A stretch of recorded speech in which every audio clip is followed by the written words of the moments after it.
రే కళ్యాణ్, ఇప్పటికైనా చెప్పరా, నీ మనసులో ఏం బాగుందిరా అసలు?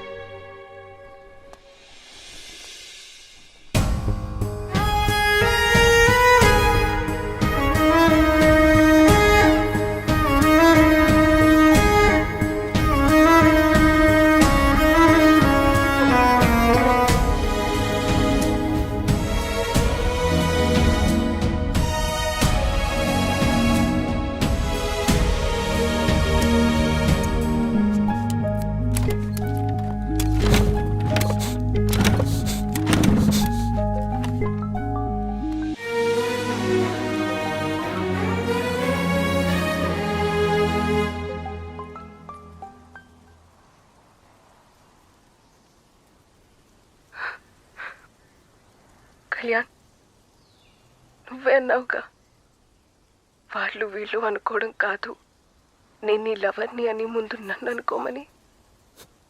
నేను ఎప్పుడు చెప్తున్నాను, ఐ లవ్ యూ కళ్యాణ్. నాకు నువ్వు కావాలి, ఏదో ఒకటి చెయ్యి.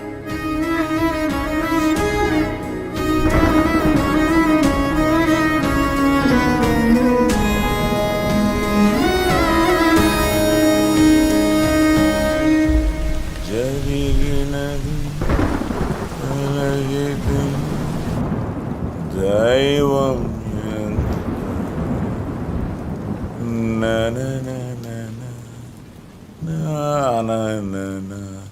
శాంతి. అబ్బయ్యా, రే అబ్బయ్యా, ఏమైందిరా? ఏం లేదు మామ.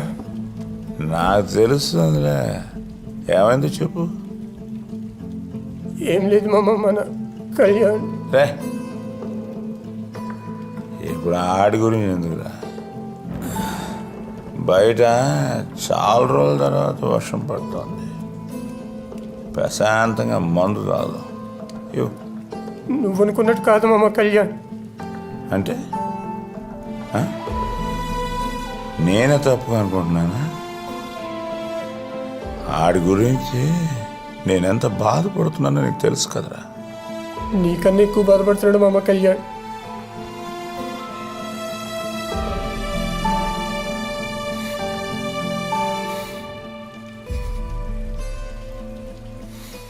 అబ్బయ్యా,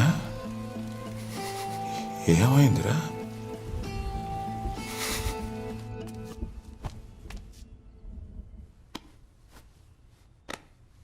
ఇక్కడేనా అబ్బాయా మా నాయన రోజు మందాగేది? నాకో పెగ్గే అబ్బాయా. ఏ అబ్బాయా,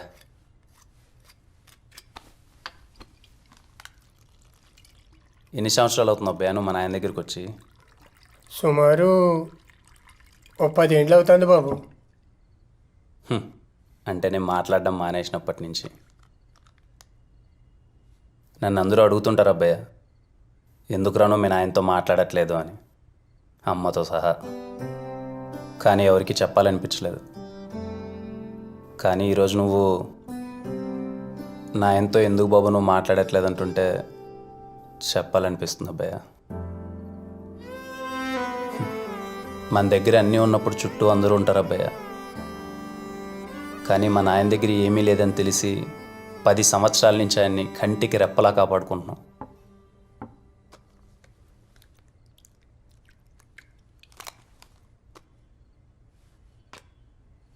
పది సంవత్సరాల ముందు మా నాయనతో నేను ఎలా ఉండేవాడినో తెలుసా అబ్బాయ? అమ్మ, 24 గంటలు మా నాయన చుట్టే తిరిగాను.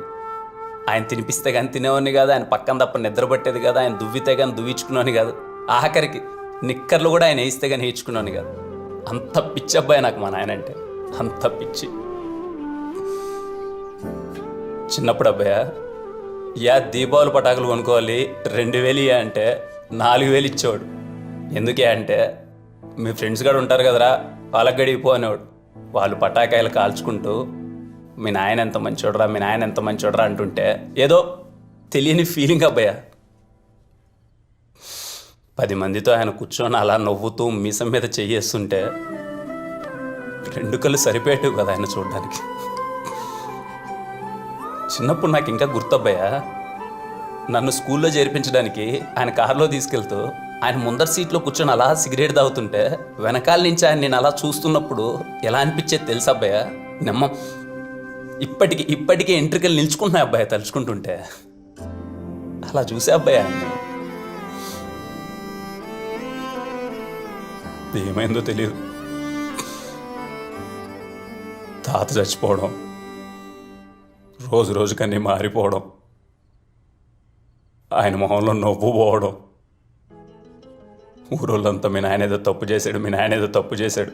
ఊరోళ్ళు పక్కన పెట్టబ్బయ్యా, బంధువులు, ఆఖరికి ఇంట్లో వాళ్ళు కూడా మీ నాయన ఏదో చేశాడురా అంటే నాకేం అర్థమయ్యేది కాదు.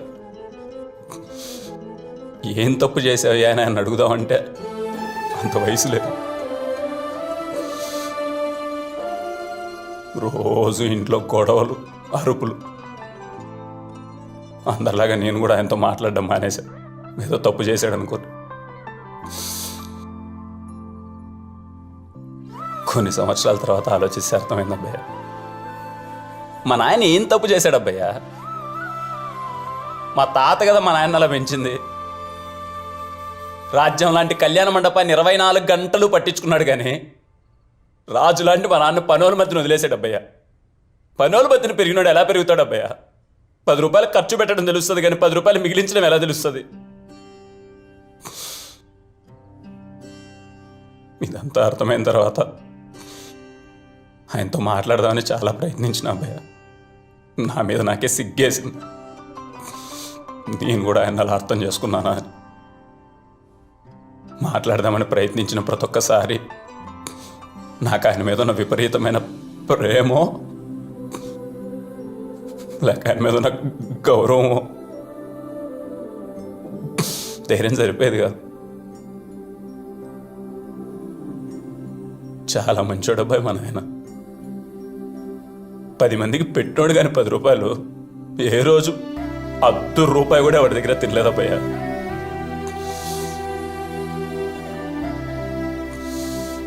అందుకే అప్పుడే డిసైడ్ అయిపోయిన అబ్బయ్య, అంటే అమ్మ మా నాయన నేను చిన్నప్పుడు ఎలా అయితే చూశానో మళ్ళీ అలా చూడాలనుకున్నా అబ్బయ్య. ఒక్కొక్కడు మా నాన్న చూడాలంటే కళ్ళల్లో కళ్ళు పెట్టాలంటే వనకాల కొడుకులకి మా నాన్న చూసే రూపే మారిపోవాలి. అందుకే యుఎస్ వెళ్ళాలి, డబ్బులు సంపాదించాలి అని డిసైడ్ అయిపోయినా అబ్బయ్య. కానీ ఆలోచిస్తే అర్థమైంది, మా నాయన గౌరవం మొత్తం ఈ కళ్యాణ మండపం చుట్టూ. అందుకే వీళ్ళ ఫ్రెండ్స్ ఆయనతో కళ్యాణ మండపం చూసుకోవడం, దేవుడి పుణ్యాన తాత ఆశీస్సులతో అంత బాగానే జరుగుతుంది అబ్బాయి. నేను మా నాన్న ఎలా అయితే చూడాలనుకున్నాను దగ్గరలో అలా చూస్తా. అందరూ అనుకున్నట్టు నేను ఈ కళ్యాణ మండపం చూసుకునేది తాత కోసమో అమ్మ కోసమో కాదబ్బాయి.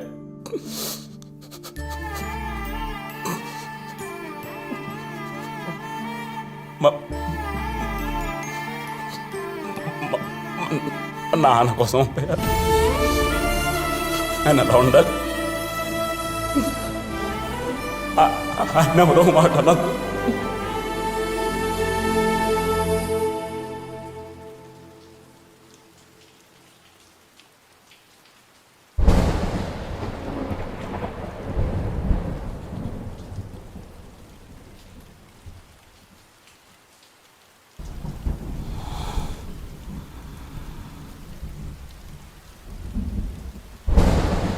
ఆడున్నాడు రావాడు.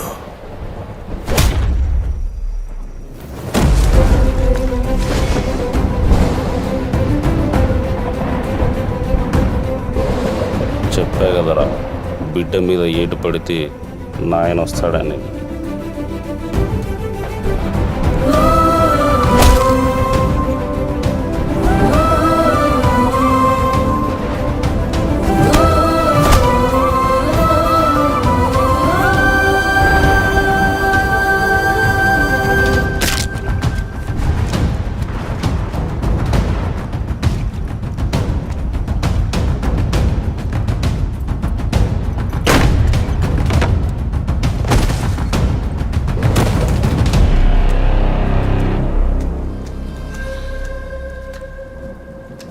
కొడకా, నా కళ్ళల్లోకి కళ్ళు పెట్టి చూసేంత ధైర్యం ఉందా నీకు? నువ్వెంత, నీ బతుకెంతరా? మా నాయన పోయినాక మా ఆస్తులను నువ్వెంత కొట్టేశావో నాకు తెలియదు అనుకుంటున్నావా? నీలాంటి కుక్కల వెనకాల తిరగడం నాకు ఇష్టం లేక వదిలేశా. అదిరా నా నైజం. ఏమన్నావురా? నాలాగా నా కొడుకు కూడా ఎదవనా? ఆడు ఎదవ కాదురా. నీలాంటి ఎదవలు నా వెనకాలండి 100 మాటలు అంటుంటే వాడు భరించలేకపోయాడు, నాతో మాట్లాడలేకపోయాడు. వాడిలో వాడు రోజు కుమిలిపోయాడు.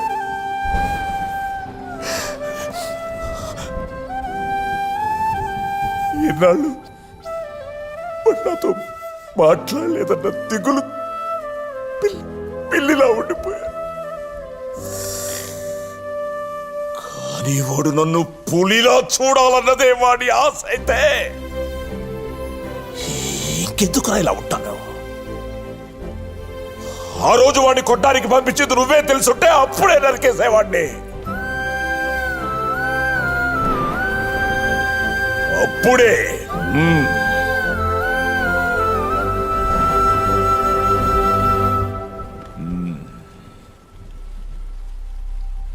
వాడికి నీ కూతురంటే ఇష్టమని తెలిసింది. నీ కూతురు కూడా. ఎక్కడైతే వాడిని కొట్టావో రేపక్కడే నీ కూతుర్ని తీసుకొచ్చి వాడి చేతుల్లో పెట్టు.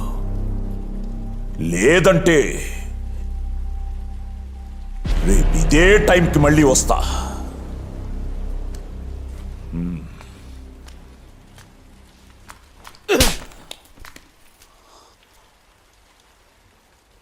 చిన్నప్పటి నుంచి నా కొడుకు చెంపని కూడా నేను తాకలేదురా. అలాంటిది నువ్వు.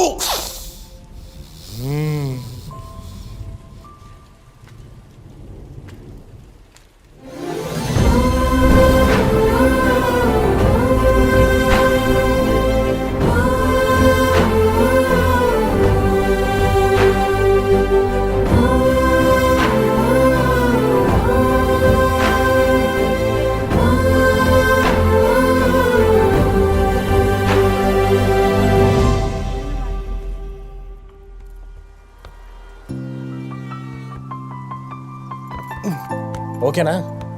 కొంచెం పైకి పైకి. ఇప్పుడు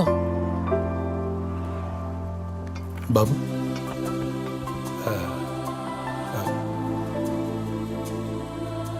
నాకు నిన్న రాత్రి తెలిసింది నా కూతురికి నీ మీద ఎంత ప్రేమ ఉందో అని.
సంపాదించినా సంపాదించకపోయినా, మిగిలించినా మిగిలించకపోయినా మా నాయన ఎప్పటికీ నాకు రాజే.